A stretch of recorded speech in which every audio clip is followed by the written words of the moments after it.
Hi friends, மீன் குழம்பு recipe பார்க்கலாமா? மண்சட்டி வச்சுட்டு தாராளமாக நல்லெண்ணெய் ஊற்றிட்டு கடுகு வெந்தயம் பொரிஞ்சதுக்கப்புறம் 10 பல் பூண்டை தட்டி வச்சுருக்கேன், அதையும் சேர்த்துக்கலாம். சின்ன வெங்காயம், பச்சை மிளகாய், கருவேப்பிலை இதெல்லாம் போட்டு நல்லா வதக்குங்க. ஒரு பெரிய சைஸ் தக்காளியும் சேர்த்துட்டு நல்லா கொலையாக வதக்க விடுங்க.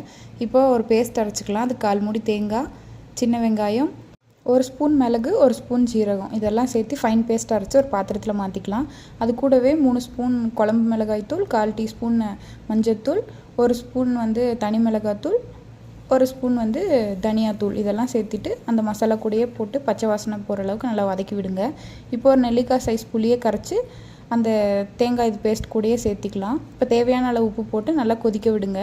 மசாலா நல்லா கொதிச்சதுக்கப்புறம் க்ளீன் பண்ணி கட் பண்ணி வச்சுருக்கிற ஃப்ரெஷ் ஃபிஷ்ஷை சேர்த்திக்கலாம். இப்போ ஒரு 5 மினிட்ஸ் குக் பண்ணி எடுத்திங்கன்னா சூப்பரான மீன் குழம்பு ரெடி. இது செட்டிநாடு ஸ்டைல் இல்லாமல் திருநெல்வேலி ஸ்டைலில் டிஃப்ரெண்ட்டாக இருக்கும். கண்டிப்பாக ட்ரை பண்ணுங்கள். அண்ட் தேங்க்ஸ் ஃபார் வாட்சிங். பாய்.